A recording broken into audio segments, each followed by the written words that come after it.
사도행전 2장 1절 4절 말씀, 신약성경 187페이지입니다. 말씀 봉독해 드리겠습니다. 오순절 날이 이미 이르매 그들이 다 같이 한 곳에 모였더니 호련히 하늘로부터 급하고 강한 바람 같은 소리가 있어 그들이 앉은 원집에 가득하며 마치 불의 혈처럼 갈라진 것들이 그들에게 보여 각 사람 위에 하나씩 임하여 있더니 그들이 다 성령의 충만함을 받고 성령이 말하게 하심을 따라 다른 언어들로 말하기를 시작합니다. 아멘. 감사합니다. 에너지 넘치게 잘 읽어주셨습니다. 감사하고요. 오늘 계속 가정의 달 5월을 보내고 있는데 우리 성도님들 가정마다 예수 그리스도가 주인 되시고 말씀의 반석 위에 든든히 서 있는 행복한 가정 다 되시기를 축복합니다.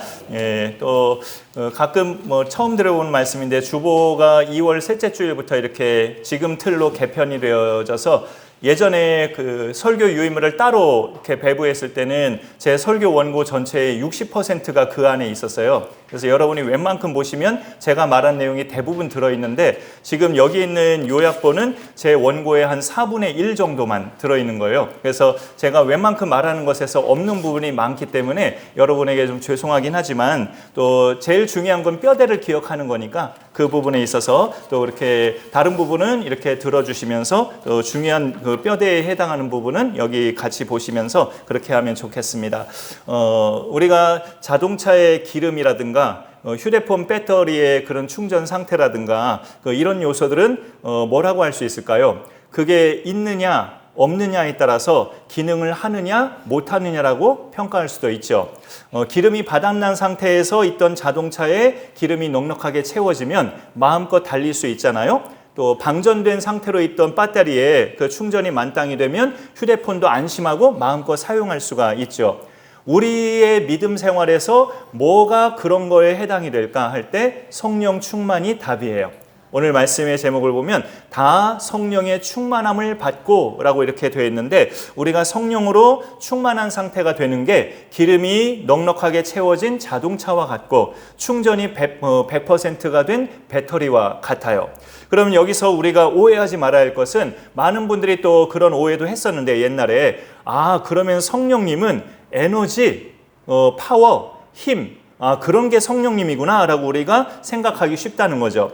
우리에게 에너지 같은 역할을 하시는 분은 맞지만 성령은 곧 에너지 이렇게 정의를 한다면 그거는 하나님은 곧 에너지 이렇게 표현하는 것과 똑같아요. 하나님은 물질적인 존재가 아니라 인격적인 존재입니다. 그래서 성령님도 하나님이기 때문에 우리와 같이 소통할 수 있고 감정을 느낄 수 있고 기쁨과 슬픔을 느낄 수 있는 인격적인 존재가 성령님이에요. 에너지가 아니고. 그런 점에 있어서 우리가 살짝 구분은 필요한데 좀 복잡한 이야기지만 하나님을 우리가 한 분으로 믿지만 삼위로 계시다고 성경은 말하고 있죠. 성부, 성자, 성령 이렇게 삼위로 계시는데 하지만 구분을 하자면 성부는 우리가 기도할 때 보통 하나님 아버지라고 부르는 대상이 바로 성부 하나님이죠. 그 다음에 성자는 그 아버지께서 이 세상에 보내주신 아들 예수님을 바로 성자라고 그렇게 표현합니다. 어찌 보면 죄인들에게서는 결정적인 하나님이 성자 하나님이에요. 당신이 우리 죄를 대신해서 하나님의 벌을 십자가에서 대신 받으셨기 때문에 그 예수를 믿어야 하나님의 자녀가 된다는 것이 성경의 진리이기 때문에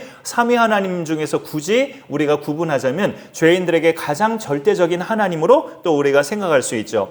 그 다음에 세 번째 위 삼위 되시는 성령님의 그 큰 역할은 사람을 예수 믿게 하는 사람을 예수께로 인도하는 역할이 성령님의 역할이에요. 우리가 세상에서 사는 동안에 하나님의 자녀로 살 수 있도록 죽는 날까지 하나님의 자녀로 살아가도록 인도하시고 옆에서 도와주시는 영이 성령이십니다. 그래서 예수 믿는 자들은 늘 성령의 의지 따라 그렇게 믿음 생활을 하는 게 중요한데 어떻게 하는 게 성령을 의지하는 건데요? 라고 물으신다면 성령님은 말씀의 영이기 때문에 성경의 기록 저자가 또 성령이시죠. 그래서 우리가 말씀을 늘 붙잡고 말씀에 우리 자신의 마음을 쏟고 말씀을 자주 읽고 말씀을 따라 살아가는 것이 성령님을 붙잡는 삶이다. 그렇게 또 말씀드릴 수 있습니다. 이 질문에 혹시 답을 하실 수 있는 분이 계실지 모르겠는데 오늘이 기독교 절기로 무슨 주일인지 혹시 아시는 분 계신지 모르겠습니다. 우리가 성탄절이나 부활절, 추수감사절만큼 비중 있게 인식되어 있는 그런 절기 주일이 아니기 때문에 오늘이 뭔 주일인가? 이렇게 우리가 다 인식할 수밖에 없어요. 사실은 올해는 부활주일이 지난 4월 5일이었어요. 항상 부활주일도 저 춘분 후에 그 다음에 보름달 뜨고 그 다음에 맞이하는 첫 주일을 부활주일로 정해요. 좀 복잡하죠? 춘분 지나서 만월, 보름달이 뜨고 그 보름달 후에 맞이하는 주일이 부활절입니다. 그래서 음력처럼 왔다 갔다 하죠, 부활절이. 그래서 그 부활절이 올해는 4월 5일이었는데 부활절로부터 50일째 되는 주일이 오늘이에요. 지난 4월부터 7주 지난 50일째 되는 날이 오늘인데, 그러면 오늘 말씀에서 이날은 오늘 말씀에서 등장하는 분이 처음 사람들이 사는 곳에 강림하신 주일입니다. 그래서 오늘 주일을 가리켜서 성령 강림 주일이라고 그렇게 표현을 해요. 그것을 중요시하게 또 지키는 교회들도 있기는 있죠. 성령 강림 주일 이날은 원래 구약에서는 오순절이라고 했어요. 오순절로 지켰는데 오순절은 뭐냐? 일단 오순절 전에 그보다 앞서 유월절이 먼저 오는데요. 유월절이, 그 유월절은 예전에 몇 달 전에 설교 내용이었어요. 이스라엘 자손이 이집트에서 이제 나오던 날 밤에 하나님께서 이집트의 모든 집안의 마다들과 짐승의 첫 것을 다 치셨을 때 이스라엘 자손은 하나님이 사전 조치하게 하셨죠. 너희 집 문에 다 양의 피를 발라라. 그래서 그 이스라엘 집의 장자와 짐승의 첫 것은 안 죽고 다 살았죠. 그래서 그날 밤에 이스라엘 백성 온 자손이 이집트를 탈출했어요. 출애굽. 그날 밤을 기념하는 절기가 유월절이고요. 그 유월절부터 50일째 되는 날이 오순절인데 모세가 광야에서 율법을 받은 날이라고 하지만 이제 오순절로 그렇게 지키다가 공교롭게도 그 오순절 날에 성령님이 강림하셔서 신약시대 이후로는 오순절이라는 표현보다 성령 강림절이라는 표현이 더 입에 붙는 그런 시대가 됐죠. 근데 사실 일반 교회들에게는 좀 낯설은 절기이기도 해요. 성령 강림절 이렇게 표현이 좀 될 수 있는데 오늘 사도행전 2장 1절에서 4절까지의 사건이 바로 성령 강림 사건입니다. 그렇게 우리가 보시면 될 것 같아요. 여러분에게 그 성경이 펼쳐 있으시면 잠깐 사도행전에, 오늘 본문은 2장이지만 사도행전의 1장 4절을 성경책으로 보셔야 되는데요. 1장 4절에 사도와 함께 모이사 그들에게 분부하여 이르시되, 예수님이 분부하신 거예요. 예루살렘을 떠나지 말고 내게 들은 바 아버지께서 약속하신 것을 기다리라. 내게 너희가 들었어. 전에 그 뭘 들었냐? 아버지께서 약속하신 것을 너희에게 보내주겠다. 그게 뭐냐? 성령님이라는 거예요. 그래서 5절에 보면 요한은 세례 요한이에요. 요한은 물로 세례를 베풀었으나 너희는 몇 날이 못되어 성령으로 세례를 받으리라 라고 말씀하십니다. 그래서 성령이 임할 때 받는 것은 성령 세례라고 하는 건데, 오늘 읽어주신 2장의 4절을 보면 그들이 다 성령의 충만함을 받고, 이렇게 되어 있어요. 그들이 다 성령의 세례를 받고 이러지 않고 그들이 다 성령의 충만함을 받고라고 그렇게 표현을 합니다. 성령 세례가 있고 성령 충만이 있어요. 그런데 이 오순절날 다락방에 모여있던 이 120명은 그 두 가지를 동시에 받은 사람들이다라고 우리가 이해하면 되겠습니다. 성령 세례도 받고 성령 충만도 받은 그런 동시적인 독특한, 처음으로 성령이 임하셨기 때문에 두 가지가 동시에 임할 수밖에 없었다라는 것도 되고요. 오늘날 우리는 성령 세례가 사실 주로 먼저이고 성령 충만은 죽는 날까지 계속 훈련하는 거예요. 우리 지금 현대 그리스도인들에게는 성령 세례라는 게 뭐냐, 머리 아픈 이야기일 수 되실지 모르겠는데 성령이 내 마음에 임하신 사건이에요. 그걸 성령 세례라고 말을 해요. 내가 예수님을 나의 구세주로 믿는 순간에 동시에 성령님이 내 마음에 임하십니다. 예수님을 나의 구주로 믿을 때. 왜냐하면 내가 내 입술로 예수님을 나의 구세주로 믿습니다 라고 고백하게 만드는 분이 성령이거든요. 그러니까 내가 진심으로 예수님을 나의 구주로 고백했다면 내 마음에 이미 성령님이 임하신 거예요. 그게 성령 세례입니다. 성령 세례.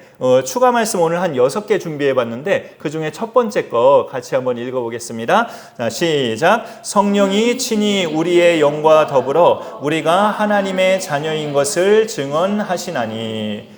여러분이 여러분 자신에 대해서 나는 예수 믿는 사람, 이거는 인식이 그래도 잘 돼 있으시리라 느껴져요. 하지만 나는 내 안에 성령이 계시다. 나는 성령님을 갖고 있는 사람. 이거는 좀 낯설 수 있어요. 내가 성령님을 갖고 있나 안 갖고 있나, 내 안에 성령님이 계시나 안 계시나 헷갈릴 수 있어요. 교회 다니고 예수님 믿어도. 근데 내 안에 성령님이 계시다는 증거 중에 하나는 나는 하나님의 자녀야. 내가 늘 이걸 확신하고 산다면 성령님은 내 안에 계십니다. 그거를 늘 확신시켜주는 대상이 저 말씀에 성령이라고 되어 있어요. 너는 하나님의 자녀야. 저는 가끔 이런 말 쓰는 거 용서하세요. 내가 한 주 동안에 별 지랄을 다 하고 별 짓거리를 다 하고 별 욕짓거리를 다 했어도 너는 하나님의 자녀야. 내 자녀야. 이거를 확증시켜주는 분이 성령이라는 거예요. 내 안에 계신 성령. 그래서 그런 부분에 있어서 우리가 흔들리지 말아야 되는 거죠. 물론 지은 죄에 대해서는 간과하지는 말아야 되지만 그런 죄를 지었다고 내가 하나님께 버림받지 않을까라는 불안감. 늘 내 안에 계신 성령이 너는 하나님의 자녀야. 너는 하나님의 자녀야 라고 늘 반복해서 들려주시는 영이 성령이세요. 그러니까 그걸 우리가 자꾸 확신하는 게 중요합니다. 우리가 하나님의 자녀인데 하나님의 자녀인 것을 성령님이 증언하신다고 했잖아요. 내 마음에. 그럼 내가 어떻게 해서 하나님의 자녀가 됐을까? 그 답은 영접하는 자, 곧 그 이름을 믿는 자들에게는 하나님의 자녀가 되는 권세를 주셨으니, 요한복음 1장 12절처럼 예수님을 영접했기 때문에 하나님의 자녀가 되신 거예요. 여러분 모두가. 그 사실을 누가 날마다 계속 내 마음속에 내 머릿속에 알려주시냐면 성령님이 알려주신다는 거죠. 성령님이 너는 하나님의 자녀야. 너는 하나님의 자녀야 하면서 예수님을 구주로 믿는 사람에게는 그래서 성령님이 계십니다. 이 말씀도 함께 읽어보죠. 그 다음 절 시작. 성령으로 아니하고는 예수를 주시라 할 수 없느니라. 고린도전서 12장 3절, 방금 아까 전에 말씀드린 것처럼 내 예수님을 나의 구세주로 나의 구원자로 내가 믿습니다. 이 고백 자체가 성령께서 내 입술로 하게 하시는 거기 때문에 내가 그런 고백을 믿음으로 했다면 이미 성령님은 내 안에 계시다는 말씀이 저 말씀으로도 증거가 돼요. 우리의 믿음이 성숙한 상태든 초보적인 상태든 예수님을 내 구원자로 믿는 모든 사람에게는 성령이 계셔요. 성령이 계시는데 이거를 성령 세례 받은 상태라고 말을 하는 겁니다. 여러분 모두가, 저와 여러분 모두가 해당하십니다. 그러면 그 다음 거 성령 충만. 성령 충만은 뭘까? 예수 믿는 사람을 통해 성령께서 활발히 활동하시는 상태, 이거를 성령 충만이라고 할 수 있어요. 예수님 믿는 모든 사람에게는 성령이 계시는데 성령이 다 동일하게 계셔요. 여러분이 예수님을 믿는다면. 근데 이거는 제 표현이지만 어떤 사람한테는 성령이 주무시듯 계시는 대상도 있고요. 어떤 사람에게는 아주 활동적으로 성령이 계시기도 해요. 이 후자가 성령으로 충만한 사람입니다. 자동차가 길바닥에서 앵꼬가 나면 보험회사를 연락해서 출동하게 하죠. 근데 그 보험회사 직원이 기름을 가져오잖아요. 하지만 체험해 보신 분은 아시겠지만 굉장히 적은 양의 기름만 가져와요. 그 현장에서 제일 가까운 주유소에 갈 정도의 그런 양의 기름만 가져와요. 그러니까 그 기름을 넣으면 기름은 넣어졌지만 장거리까지 신나게 달릴 정도의 기름 양은 절대 아닌 거죠. 성령님이 내 안에 계시지만 주무시듯 계시는 것이 그와 같다고 볼 수 있어요.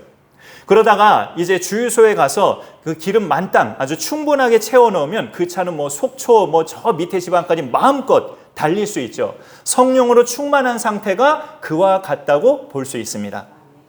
제가 여러분들께 요즘엔 잘 표현 안 했던 것 같은데 간혹 문자나 카톡으로 오늘도 승리하시기 바랍니다. 오늘도 승리하시기를 기도드립니다. 이렇게 보낸 적이 있는데 그 승리하게 해달라는 것이 무슨 뜻인가 할 때 넘어지지 않게 해달라는 그런 기도를 하겠다는 거죠. 여러분도 날마다 오늘 하루도 제가 넘어지지 않게 하리옵소서 그런 기도를 드리는 게 좋습니다.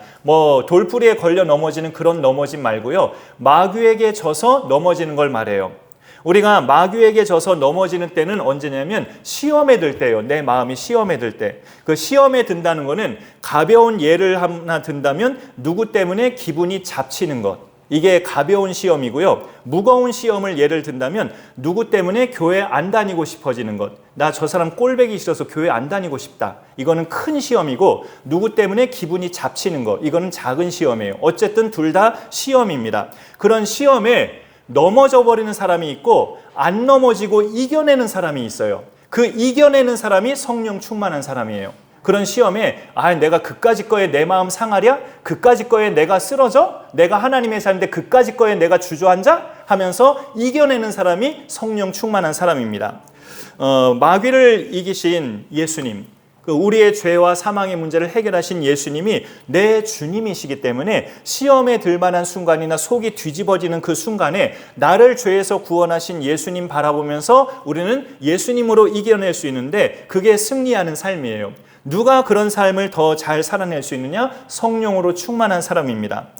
성령은 예수의 영이기 때문에 우리가 성령으로 충만할수록 예수님을 닮아가는 믿음 생활을 잘 하게 되죠. 온유해지고 사랑이 풍성해지고 또 때로는 잘 참게 되고 그런 부분들을 닮아갑니다. 사도행전 오늘 2장 1절에서 4절까지 보면 2장 1절에 오순절날이 이미 이름에 그들이 다 한 곳에 모였더니 그 다음에 2절을 보시면 호련히 하늘로부터 급하고 강한 바람 같은 소리가 있어 그들이 앉은 온 집에 가득하며 그 다음에 성령의 이미지가 나오는데요. 마치 불의 혀처럼 갈라지는 것들이 그들에게 보여 각 사람 위에 하나씩 임하였더니 이렇게 되어 있습니다. 그래서 이거를 성화로 그린 화가의 그림을 보면 불덩이가 120명이 모였는데 그 120명 각각의 머리 위에 불덩이가 120개가 있어요. 각 한 사람 머리 위마다 성령의 불을 이미지한 그림이죠. 그래서 이 3절을 근거로 그런 성화 그림들이 또 많이 있죠. 불의 혀처럼 갈라지는 것들이 그들에게 보여 각 사람 위에 하나씩 임하여 있더니 이게 성령 강림이에요. 기독교 역사에서 예수님 승천하시고 10일 후에 예수님 부활하시고 50일 후에 임하신 성령 강림이 바로 사도행전 2장 3절의 내용입니다. 그래서 거기 모여있던 사람이 각 사람이 성령 충만함을 받아서 그들이 뭐를 하게 됐냐고 여기 나와 있냐면 4절에 보니까 성령이 말하게 하심을 따라 다른 언어들로 말하기 시작하니라 라고 되어 있습니다. 이거는 조금 이따 우리가 4절 내용은 보고요.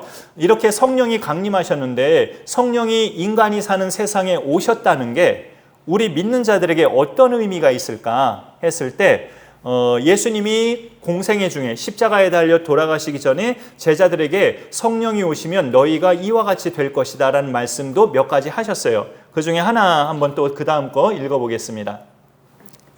그 다음 거 맞습니다. 자, 같이 읽어봐요. 시작. 내가 아버지께로부터 너희에게 보낼 보혜사 곧 아버지께로부터 나오시는 진리의 성령이 오실 때에 그가 나를 증언하실 것이요.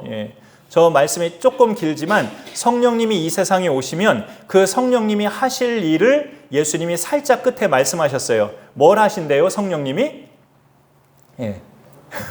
갑자기 여쭤봤죠. 성령님이 뭘 하신대요, 오시면? 증언. 누구를? 그 나가 누구셔요?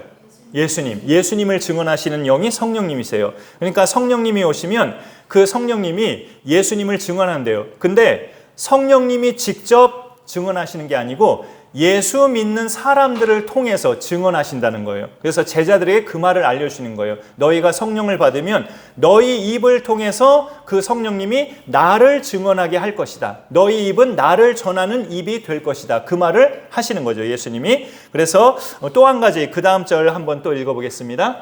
시작. 그가 내 영광을 나타내리니 내 것을 가지고 너희에게 알리시겠습니다. 계속 예수님이 제자들에게 하시는 말씀인데 성령이 오시면 그가 내 영광을 나타낼 것이다. 예수님의 영광을 드러낸다는 거죠. 예수님이 하나님의 아들, 당신들의 구원자입니다 라고 영광을 나타내서 내 것을 가지고 내가 곧 길이요 진리요 생명이니 나로 말미암지 않고는 아버지께로 갈 자가 아무도 없다. 그런 진리의 복음을 전하게끔 너희에게 알리시겠다, 성령님이. 그래서 너희는 나를 전하는 자가 될 것이다. 그런 이야기가 전개되는 거죠. 이 말씀을 보면 성령님도 하나님이시지만 혼자 마음대로 활동하시는 영이 아니라 이 세상에서 하나님 나라를 심으시고 하나님 우편으로 가신 예수님을 나타내는, 예수님을 모든 온 세상 사람들이 예수님을 믿게 하는 역할을 하시는 분이 바로 성령님이셔요. 그래서 예수님이 제자들에게 가르치신 것들을 성령께서 다시 확인차 알리시겠다는 거죠. 근데 그래서 성령님은 우리를 어떤 사람으로 사용하시느냐 할 때, 여러분들이 혹시 이제까지 믿음 생활하시면서 와, 저분은 정말 성령 충만한 분 같아, 이렇게 느껴지는 분들을 보신 적도 있으실 거예요. 좀 외람된 이야기지만 예전에 함께 계셨던 분들 중에도 좀 이렇게 저도 느껴진 분들도 있었고요. 성령 충만한 사람 보면 신앙생활에서 여러분이 생각할 때는 뭐가 두드러졌던 걸로 기억이 나세요? 아, 저분은 성령 충만하신 분 같아 하면서 뭐가 두드러진 걸 보셨을 때 그렇게 느끼셨어요? 기도를 유창하게 잘하시거나 가마력 있는 말을 막 그냥 내 마음이 설득되도록 막 그렇게 나 절대 안 하려고 했는데 저분이 말할 때마다 내 마음이 막 열리면서 막 끌려가, 내가. 그런 분들이 성령이 충만하다고 생각할 수 있죠. 또 모든 면에 있어서 정말 예수님의 성품 같은 분들, 그런 분들 보면 야, 저분은 진짜 성령 충만한 분 같다, 이렇게 우리가 느낄 수 있죠. 근데 이제 사도행전을 쭉 보면 성령 충만을 우리에게 하나님이 주시고자 하는 목적은 사실 딱 하나예요. 예수님 잘 드러내라는 거. 네가 믿는 예수님 창피해하지 말고 쪽팔려하지 말고 누구 앞에서든지 잘 드러내봐 좀. 이게 우리에게 성령 충만을 주시려는 목적이에요. 네가 성령으로 충만해져야 예수님을 잘 드러낼 수 있다는 뜻입니다. 그런 점에 있어서 성령 충만을 우리에게 하나님이 요구하시는 것은 나의 구원자이신 예수님을 자랑하게끔 우리를 사용하시려고, 그것이 주 목적이에요.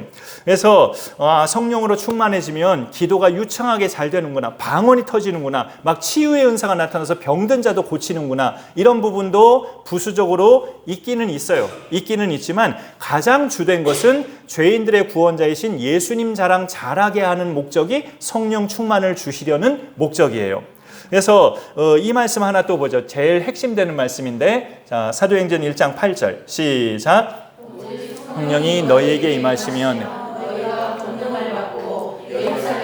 온 유대와 사마리아와 땅끝까지 이르러 내 증인이 되리라 하시니라. 예.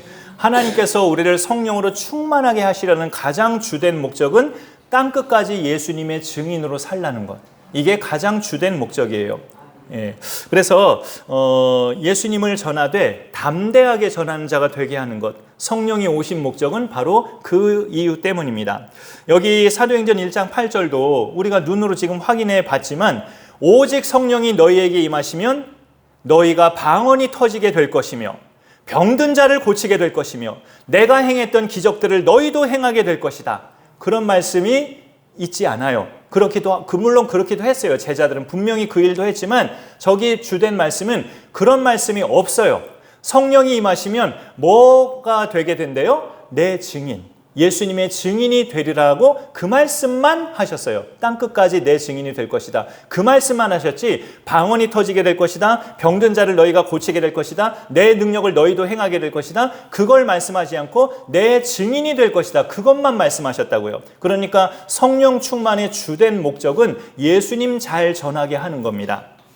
오늘 우리가 기도할 때 하나님 나에게도 성령으로 충만하게 하여 주옵소서라고 기도한다면 무슨 이유 때문에 그런 기도를 혹시 해보셨나요?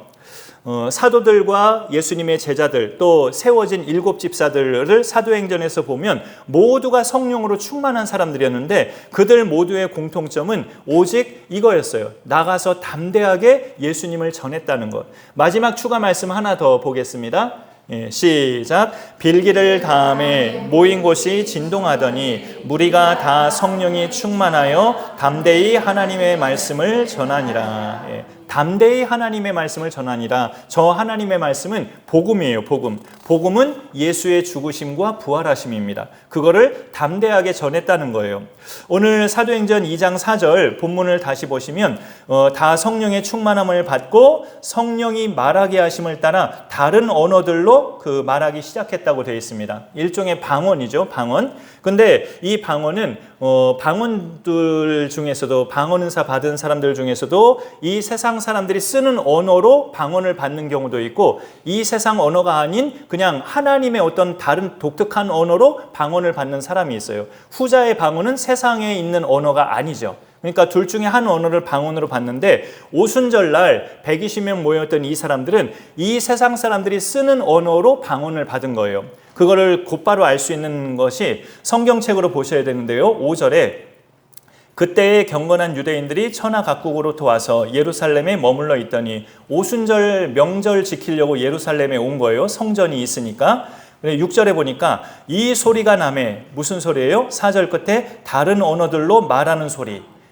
갈릴리 사람들이 다른 언어들로 말하는 이 방언 소리가 들리는 건데, 자기네 지역 말로 한다는 거예요. 흩어진 유대인들, 디아스포라 유대인들이 이제 돌아왔는데, 자기들이 페르시아에 살다가 왔는데 페르시아 언어가 들린다는 거죠. 그래서 7절에 보니까 다 놀라 신기하게 여겨 이르되, 보라, 이 말하는 사람들이 다 갈릴리 사람이 아니냐, 이렇게 말합니다. 다 속된 말로 이 사람들 다 촌뜨기들 아니냐, 이 촌뜨기들이 어떻게 이런 외국어를 하지? 하고 놀란 거예요. 경건한 유대인들이. 그래서 8절에 우리 각 사람이 난 곳 방언으로 듣게 되는 것이 어찌 됨이냐. 이 사람들, 이 언어를 배운 적이 없는 이 촌뜨기들이 우리가 알아듣는 말을 하네? 라고 이렇게 놀라는 거죠.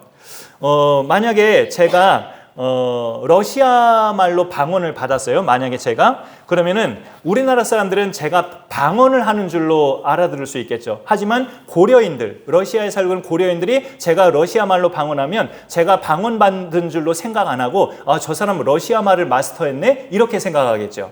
그러니까 이 120명도 그렇게 그들이 쓰는 언어가 배운 적도 없는 말인데, 이 세상의 그 주변 지역 사람들이 쓰는 언어로 방언을 말하기 시작했다는 겁니다.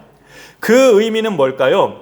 이 120명의 사람들이 각각 쓰는 그 언어들을 사용하는 민족들, 사용하는 그 나라들까지 예수의 복음이 증거될 것이다라는 예고죠. 예고. 그 나라 말을 왜 하나님이 성령이 임하셨을 때 왜 그런 입이 터지게 하셨겠어요? 쓸데없이. 그 나라 말들을 쓰는 민족들과 나라들에까지 예수의 복음을 전하게 하시려는 하나님의 뜻인 거죠. 그러니까 그런 언어가 터진 사람들은 그런 언어를 쓰는 민족에게까지 찾아가서 예수님을 전하는 증인으로 살라는 성령님의 명령인 거예요. 그런 부분을 우리가 이렇게 생각해 볼 때, 오늘날 우리는 그런 사도들이나 직계 제자들은 아니지만, 오늘날 우리도 아까 예수님 믿었으니까 성령님은 우리 안에 거하셔요. 성령 세례 받은 상태이지만 좀 더 우리에게 필요한 것은 성령 충만입니다. 굳이 아까 그런 비유도 좀 100% 적절한 비유는 아니었지만, 앵꼬에서 면할 만큼 기름이 있는 것과 만땅으로 기름이 있는 것은 분명히 다르죠. 만땅으로 기름이 있으면 멀리까지 차는 마음껏 갈 수 있어요. 앵꼬에서 면할 정도로만 기름이 있다면 동네 주유소까지만 갈 수 있어요. 성령 세례 상태에서 머물 거냐, 성령 충만한 상태에서 더 힘 있는 그리스도인이 될 거냐, 그거는 우리의 선택이지만 또 하나님의 은혜가 임해야 그렇게 될 수 있습니다. 그래서 우리가 가장 정말 그 간절한 기도 제목 중에 하나는 성령 충만하게 살게 해달라는 그 기도 제목이 우리에게 참 중요해요. 성령으로 충만해지면 이제 나에게 겪어지는 변화는, 나 자신은 작아지고 내 안에 계시는 예수님이 커져요. 내가 성령으로 충만해지면 나라는 사람은 작아지고 내 안에 계신 예수님이 커진다고요. 그럼 사람들이, 이제 주변 사람들이 날 볼 때 누가 잘 보이겠어요? 나는 작아지고 예수님이 커지면 주변 사람들이 날 볼 때 누가 잘 보이겠어요? 예수님이 잘 보이죠. 나를 볼 때마다. 그러면 내가 애써서 전도하지 않아도 사람들이 날 볼 때마다, 야, 저 사람 속에는 예수가 보여, 이렇게 말하면서 간접 전도도 아주 힘있게 될 수 있는 거죠. 그런 점에 있어서 성령 충만은 나 자신을 통해서 예수님을 드러내는 역할을 하기 때문에 우리에게 중요하다라고 말씀드릴 수 있습니다.